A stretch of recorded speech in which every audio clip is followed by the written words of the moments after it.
All right, gang, Whiplash.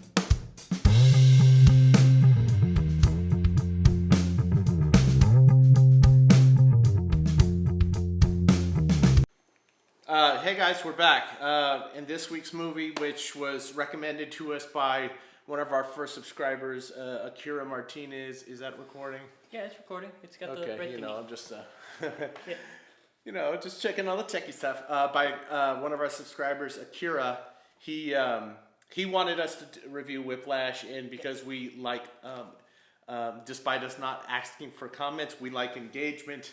And Yes. we're happy that our subscribers participate. And keep in mind, thank you for those who liked and subscribed to any of our videos. Yes, thank you so much for that. Also, if you want us to do a video on a movie that you enjoy and you want us to watch, feel free to put that in the comments below. Subscribe, like, comment, etc., etc. Yeah, and we'll take every, at least while we have 6 subscribers and who's watching, we'll take, or 8 subscribers now. Nice. We'll take everybody's recommendations into consideration. So we appreciate everybody watching the videos and giving patience to us while we're in the process. I want to say today, this one I'm actually really excited to talk about. This is Whiplash. It came out in 2014. It was nominated for Academy Awards and won for Best Supporting Actor for J.K. Simmons, Best Editing, and Best Sound Mixing. And it stars Miles Teller as Andrew Neiman. He's a drummer at a preparatory music academy, and Schaefer Music Academy. Schaefer Music Academy. J.K. Simmons is his teacher, who's a taskmaster to say the least. Teacher, more like a slave driver. As Terrence Flesher. Paul Reiser is Miles Teller's dad, is Jim Neiman, and Melissa Benoist, who you may remember as Supergirl in the CW show, plays Nicole. By the way, I just want to say a quick aside, even though we shouldn't have to lead with a best supporting, not best supporting, but a smaller role, because I'll forget, but we're so used to TV actors, but she did a really lovely, understated performance while she had the screen, and I really wish her the best of luck. Okay, here's the thing. I will say this about the acting of everyone. It was very real. None of it really felt like I'm acting. It was, this is how people are. And I guess I just got sort of used to, because we watched The Crow, which was over the top, and then we watched The Crow, which was bad. And now we're watching this, which is more a grounded, realistic film. It doesn't have, any supernatural craziness or anything like that. I'm just doing that because it's my pocket camera. Yeah, fair enough. Okay. They were like fantasy films for the most part, or they're superhero films. So I like the fact that this is grounded in reality. What were your overall impressions of this movie? I thought, this is where I'm going to say something that might be a bit controversial. I can say a movie is good, fantastic even. This was an amazing movie. I very much did not enjoy my time with it, though. The entire time, I was jittery, my foot was tapping. I know, I felt it. I was... It was like you were like watching a horror movie. Yeah, to me, it is a horror film. It is a film of someone who gets so consumed by their art that they throw away what makes being human worthwhile. Okay. I appreciate all those points, and we're going to talk about them. I only had that one point. I appreciate that point, but I want to get that into it for a second.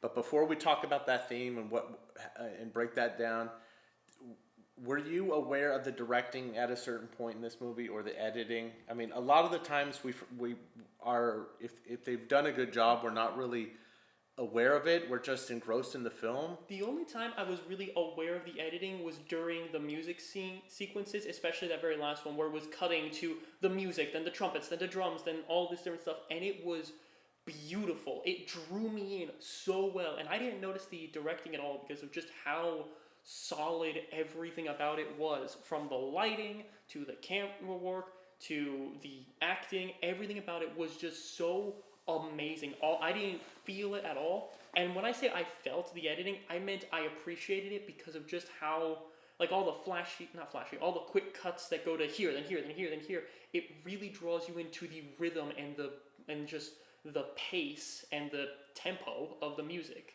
Well, I was very conscious in a good way because this was the second time, maybe the third time I've seen this. So after I allowed it to wash over me, that didn't take me out of the story. I was still engrossed in what was happening on screen, but I was paying a little bit more attention to the technical aspects of it. It was directed by Damien Chazelle, who also did La La Land, which Yes. we're gonna watch at some point. I don't know if we're gonna do it the next movie because I don't want to watch any romance movies right now. Yeah. Okay. I mean, wasn't La La Land nominated for Best Picture? It was, but there's a whole controversy behind that. And if we go down that road, we're gonna go Crow 2024, and that was not what we want to do. Yeah. But Damien Chazelle has a background in jazz, which is obviously this movie is about a jazz ensemble, a prestigious jazz ensemble, and jazz is a central part of La La Land as well. I was very aware of certain shots that were great, especially the first one where they move in and the camera where he's playing drums in his dorm room. Some of the things about this character, real quick, Andrew Neiman. He started off wanting to, I think, usurp the big man who had it all kind of guy, Connolly or whatever his name was, the guy who was the drummer, had the girlfriend and all that stuff. And I guess he aspired to be that at some point. But something happened towards the end of the first act where I felt like he was committing to the idea of he wanted to be the best at one particular thing. See, I didn't get he wanted to usurp the guy. I got the feeling that he was jealous that, the guy seemed to have it all. But, maybe that's a wrong word that I used, but he did, and he wanted what he had, but I don't think that's exactly what he wanted. Yeah, no, it was a thing of this is what he thinks he wanted, and then he learns what he really wants. Yes, what he really wanted. What did you think about his character and his journey overall? I think this was a descent into insanity for him, where he started out a well-rounded person who was able to talk to people and make friends and go out on dates. He chose not to make friends, and then he isolated himself. Not only did he isolate himself, he slipped into complete madness. No rational human being, after they're in a car accident that flips their car over, is like, I gotta get to my music performance, and then brushes that off and goes onto stage bloodied and covered in cuts and stuff, to the point where he can't even hold his drumsticks correctly because he's in shock. His body is in shock, but he is obsessed with being on that stage, being in Fletcher's band. He's obsessed with it. Well, what is wrong with being obsessed? The fact that he ignored medical treatment. Also, Fletcher deserves a fucking cymbal thrown through his skull. Okay, but what I'm trying to get at here, Morgan, is that I'm on a different side of this. I see both sides of this, and from yours and my perspective, and the layman's perspective, or the person on the street, they'd be like, yeah, there's no way I would be putting up with that bullshit. But here's the other thing. One of the true gifts that anybody can receive in this world, and maybe you could also call it a curse, is to know exactly what they want when they're young. Because you have time ahead of you to discipline yourself and master a skill. And he had the gift of realizing what he wanted and who he wanted to be. Most people putz around in their life without any focus, floating around, without any direction, and so they never take action with such laser focus that they can leave this world having mastered a skill or becoming the best at anything. Yeah, leaving the world at 32, or okay, this brings up the other thing that I want to talk about right here, which is there was, near the, middle of the movie, there was that one student who died in a car accident.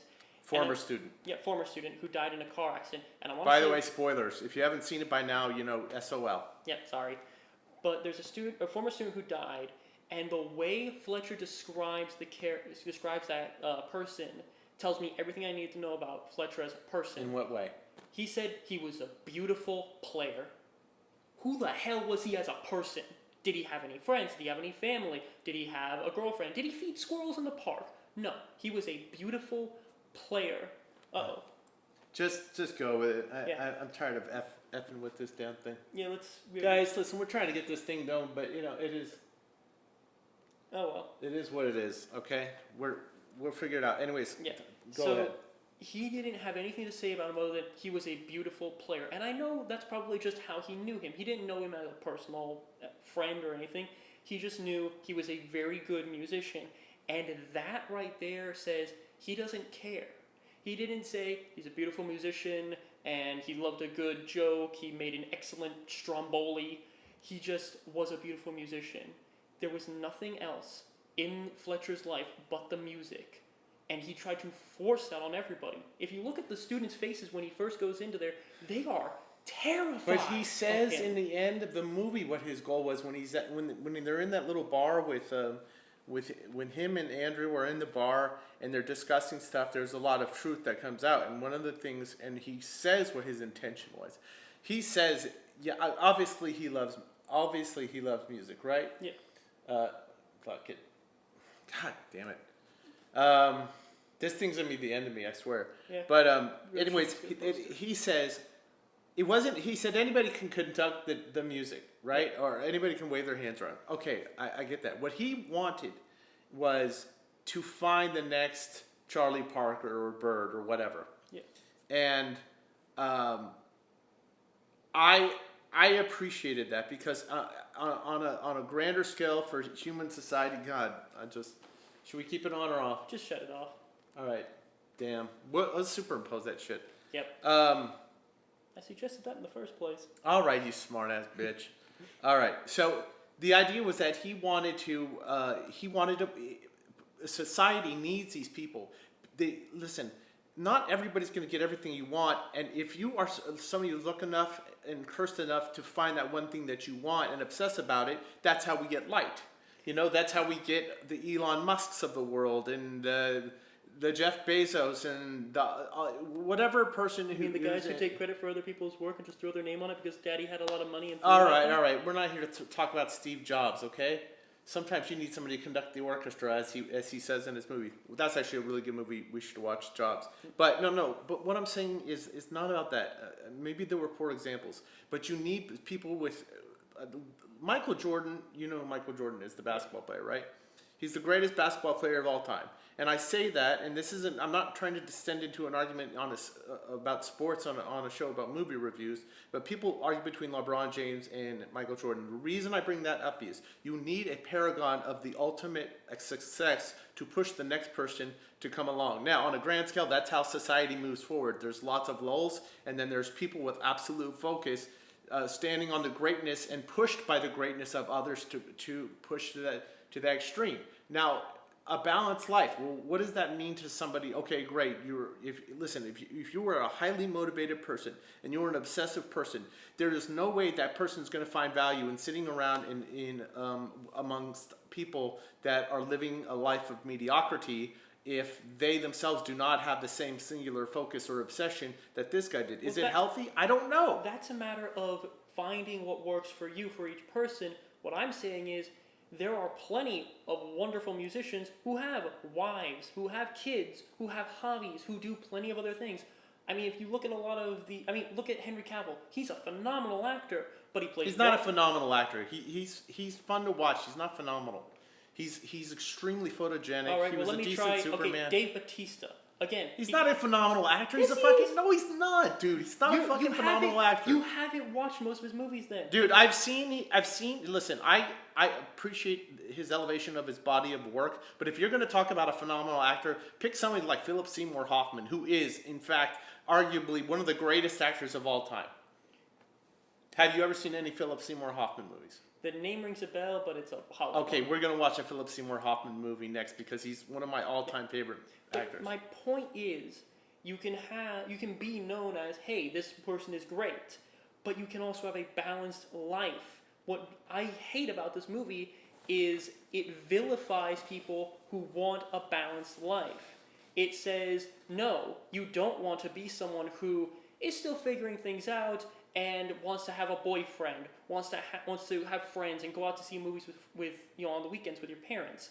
That it vilifies that. It says that is not something you should ever want. You should never want this. You should only want to be the guy whose hands are bleeding and bloody, who runs towards a stage even though he was just in a horrible car accident. Okay, but here's the thing about excellence. Okay, especially when you're young. When you are young, you have to make sacrifices if you want to be the best at something. And let's say that's not even about the skill over the lifetime that will allow you to have those other things once you've accomplished that. But you need to have that one thing that says, I can push through this, I can do this difficult thing, I can push myself to the limit to see my level of success, to be the person and accomplish the thing I was meant to accomplish. There has to be people in society over the course of human history who have to be the best at something. And that comes at a cost, bro. I'm not going to say you're wrong on that because you're not wrong. But what I'm saying is the movie should not have vilified everybody else. It was only vilification. Also recall, Schaefer drove a student to suicide. Yeah, Fletcher drove a student to suicide. Fletcher drove a student to suicide, and the only thing that student ever got from Fletcher was admiration after his death, which I don't know. No, that was a different student. The student we were talking about, who was a beautiful player, he died in a car accident. That's what I'm talking about. He was the same guy. No, it wasn't. One student died in a car accident. The other student committed suicide. So there's a pattern. Well, here's the thing. The one student graduated and moved on. The other student was the bigger kid that we saw at the beginning. Oh, yeah, that's right. He's the one who committed suicide. Yeah, but here's the thing about that particular, and that's a tragedy. I'm not disagreeing with that, but I think it is the responsibility of the person in charge, Fletcher, to have a conversation with him. When you know somebody doesn't have it, when you know they don't have it, it's your obligation to pull them aside and say, listen, you are a fine player, but you are not meant for this world. You are not quite at that level. And that is where I think Fletcher failed as a human being. Yes. Also recall, he's a vindictive son of a bitch, too. Consider how at the very end, he was like, okay, we're going to be playing this song. And he deliberately didn't give Andrew the music that he needed. Oh, dude, I thought it was a brilliant move. Brilliant? That's vindictive. That's vile and cruel. I meant as in the script and as the direction. Okay. In terms of script. I thought it was brilliant. It was vindictive as hell. But it also was the thing that made Andrew become Andrew Neiman of the future. The Andrew Neiman of the success he wants. The success he wants. Maybe or he deserves, but he may not ever become the well-rounded person that you were talking about. So, are the results worth it? If somebody becomes the best at something, are they worth it? I say it depends on what they're the best at. Like, I'm going to say, if it's, you're the greatest drummer in history, no one will ever surpass you, yeah, but you died at 29 from an overdose because you spent all your time only drumming and no one knows you as a person and you have nothing but drumming, I say that's a bad life. I say it's a waste of a life. Because imagine this. How good could certain musicians or could certain people be if they were still alive, still practicing, still getting better, still trying new things, rather than they threw every ounce of their life into something where they died before they hit 24 or died before they hit 30? Okay, well that's a tragedy, but if we're talking about the lesser of two evils, there's an argument to be made, I think, for the idea of dying in 30s, but your life was so packed with an accomplishment of that even after you're gone, you're going to be motivating and inspiring millions of people for eons and eons, assuming humanity's still around with it. Everything you said is right, under the assumption that people will live a well-rounded, purposeful life without that one thing that will define their greatness or skill. Maybe they never find it, maybe they're a great dad, or maybe or whatever, but there's so many people that float for life. If I had a choice, I don't know, Morgan, I don't know. I might have picked, if I had chosen my photography when I was a kid and became obsessed with it and didn't have all the hang-ups and anxieties that humans have, I might have become great. Maybe I still can become great, and my journey's not written yet. But if somebody's asking me if I had the choice to know exactly what I want to do when I was a kid or younger, and I could become obsessed with that, you have to become obsessed at some point in your life to do great things. Also, I will say there's a difference between drive and what we saw in that movie, which was insanity. Drive is I am passionate, I am working hard, every day I'm getting better at this, and that is drive.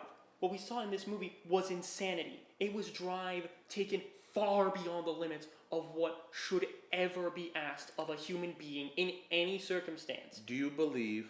I mean, we're talking about. Listen, I'm not steeped in English or literary tropes, but there is the hero's journey, and part of the hero's journey is overcoming obstacles. And even though that's insanity, and I will agree with you, I'm not disagreeing with you. That's insanity to be hit by a bus and do it. I mean, some people, he would call that drive, and you would call that insanity. But I at least admire it on a level to where it's like you have to say "f you" to the obstacle in your path at some point and push through it. I admire this movie on so many levels, as artistically, and I admire the characters in it. Even Fletcher, who's a son of a bitch. His purpose isn't to be a great musician. His purpose is to find the next Buddy Rich. That does remind me of his monologue the conversation they had in the bar, where he's like, "There's no worse thing than good job." That is psychologically incorrect, because positive reinforcement has been proven time and time again by scientific studies to yield better long-term results than short-term negative reinforcement. I agree with you there, and it also depends on the setting. But if you're in a high performance, high demand situation, would I go the route with Fletcher? No, I wouldn't. I would say, like, if you're in a different setting where you knew, like, I'm sure if you're a football coach out there or a basketball coach or some sports coach, you have to apply a different psychology to different players based on how they're wired. And some people need that extreme kind of in-your-face discipline, and other people need a softer touch. But knowing that is really where the next level of being a teacher is. Like, think Greg Popovich. Well, okay, I just had a connection in my head where, Full Metal Jacket, Arnie Hammer, the whole thing at the start of the movie with Private Pile and Drill Sergeant, whatever his name was, how the Drill Sergeant pushed him and pushed him and pushed him and did nothing but negative reinforcement to him, which caused him to snap, kill not just the sergeant but also himself. That is what Fletcher was doing. He was essentially tempting fate. And even Arnie Hammer himself said this was a tale of ego and arrogance on the drill sergeant's part, because any good drill sergeant would see, I am pushing this person too hard, I need to be better. Do you think that Fletcher was in the same vein? Yes. I think if this movie had a 10 years later thing, we would either A, see Andrew dead or in a mental institution, and he'd still just be, like, that'd be his life. He would only have the drumming, even in his mind. And Fletcher would be dead, and there would be a news story saying, Terrence Fletcher murdered by a student. Because he pushed someone too hard. That's very possible. But I also think... I mean, it almost happened in the movie where Andrew, tackled him and tried to... Yes, you're right. And you know what? I don't know if Fletcher had the... let's just for a moment give him a benefit of the doubt that what he said, Fletcher, that is, what he says to Andrew in that bar on the end was real, which is basically he's trying to find that one guy. And he said he never did. And I think he was hoping that Andrew would be that guy. Oh, that's obvious there. Okay, yeah, that's obvious. But if his whole intent was that, and he was mining for gold, basically, he was spending all of his time trying to find that one person who was going to be the next person, because maybe Fletcher's greatest contribution to music isn't just his own playing and craft and understanding the art of jazz, but what he was going for was he wanted to be the guy that threw the cymbal at what's his name's head. Yes, he wanted to be Jones. Yeah. And I don't know. Listen. I don't feel in total disagreement with you here. This is not me being contrarian. This is me acknowledging what you're saying is right. But I'm also saying on some level, for some people, there has to be that person. There has to be that motivator. There has to be that obstacle. There has to be that person that says, this is what it's going to take, and you are either going to pay the price or you are not going to pay the price. That does remind me of a quote I read online. I can't remember who said it, but and I agree with you that for some people they need a person like Fletcher to push them to be their best. But the same pressure that like deflates the souffle creates diamonds in coal. Yes, exactly. He was creating a diamond under pressure. But not everyone is coal. Some people are souffle. Some people are croissants. The guy who kills himself is a souffle. Yeah. Fletcher's main problem was what you said earlier, okay? On one hand, you need people like Fletcher in this world that you need teachers. But this is a different kind of teacher, and I don't know if teacher would be the appropriate word. Drill sergeant is a better word. Drill sergeant would be better, but I think taskmaster would be better. Taskmaster, I don't know. There's got to be more of an extreme term that. I mean, there's one, but it's very much. It's a little iffy. What? Slave master or slave driver. I know that's a little touchy area here. That's exactly why I didn't want to say it. But you know what? That's how they are. It feels like emotionless, results-driven sadism, which is what slave driver is. You know? Yeah. Okay, let's take a moment back and talk about what was your favorite scene in this movie. Oh, my favorite scene in the movie, dude. That's hard. Let me give it a minute. God,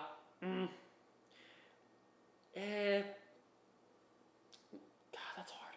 You know, I'm gonna have to say it's probably cliche, but the ending scene where Andrew's just going at it with the drums, because everything about that scene was just great. It was pitch perfect. No, yes. No yes. pun intended. And to me, it seemed like when that light went down. Yeah. That final, that like first time was like the light went down, but he's still going. That right there was the full. Like, the light going down was the spark of anything other than drumming in his mind, in his heart, in his soul, gone. The only thing he has now is the drumming. That's and a really excellent observation. He's going to be the best possible. You know what? I after watching this a second time, I had a much greater appreciation for Damien Chazelle as a director. Oh my God. Because that final scene with the editing and by the sound design in this movie and the sound mixing was great in this. I loved it.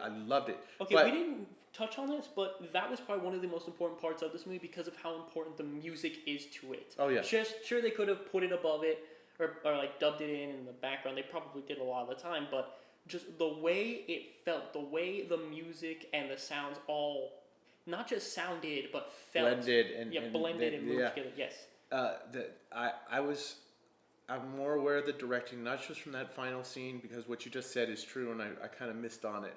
But there were so many emotional ups and downs, like and anxiety-inducing moments, things that you knew, like, and I thought the script is so beautiful because they knew exactly where to put something to move the story forward. Like when he lost the other drummer's book.